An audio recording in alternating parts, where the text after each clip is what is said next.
दरम्यान बिबट्याचा मुद्दा विधिमंडळातही गाजलाय। जुन्नरचे आमदार शरद सोनवणेंनी विधान भवन परिसरात बिबट्याचा वेश परिधान करत सगळ्यांचंच लक्ष वेधून घेतलं। जुन्नरसह राज्यात बिबट्याचा प्रश्न गंभीर झालाय।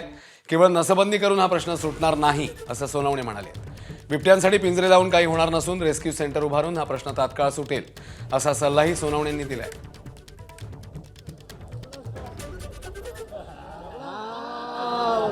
सर पंच मारा दोन आवाज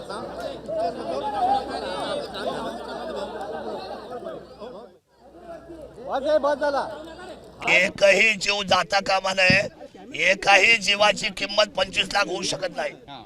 25 लाखांनी गेलेला माणूस, एखाद्या गेलेल्या तरुण विधवा महिलेचा नवरा, एखादा छोटा बाळ, एकुलती एक मुलगा, एकुलती एक मुलगी, घरातली महिला भगिनी, हे 25 लाखाच्या बाबतीने पुन्हा येणार नाही।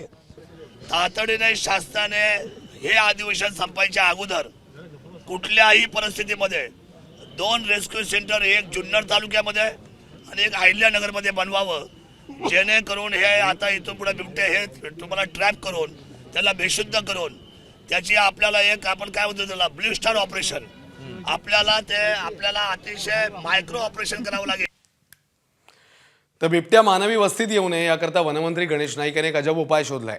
जंगलामध्ये 1 कोटी शेळ्या सोडानंतर बिबटे मानवी वस्तीत येणार नाहीत असं ते म्हणतात। त्यांच्या विधानावर आता विरोधकांनी मात्र टीका केली।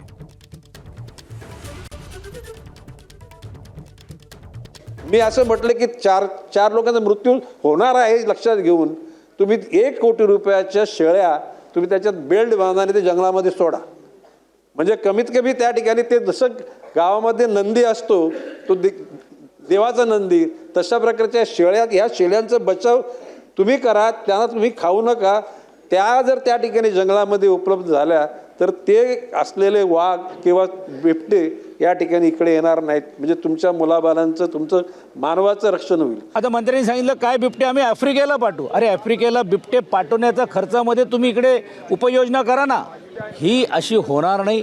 ह्याच्या अगोदर टायगर सफारी किंवा बिबट्या सफारी हे करायचं चाललं होतं। आता काय झालं त्याला आम्हाला माहीत नाही।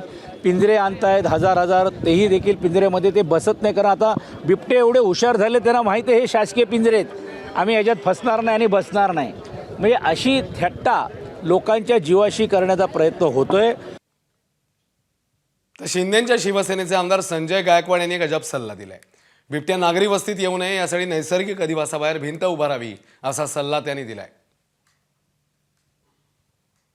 हे जे वाईल्डलाईफमधले किंवा प्रादेशिक जंगलामधले हे प्राणी जे बाहेर आले, या जंगलांमध्ये यांना घातलं पाहिजे आणि त्याला किमान 12 फुटाचं कंपाऊंड केलं पाहिजे आणि त्या कंपाऊंडला वरून तार कंपाऊंड केलं पाहिजे, म्हणजे वॉल आणि तार कंपाऊंड, जेणेकरून ते त्याच्या नैसर्गिक अधिवासातून बाहेर पडणार नाही, मानवी वस्तीत घुसणार नाही।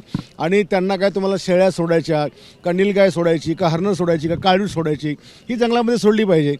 जेव्हा त्यांना जंगलामध्ये त्यांना खाद्य मिळेल तर ते मानवी वस्तीकडे पडणार नाही। एबीपी माझा, उघडा डोळे बघा नीट।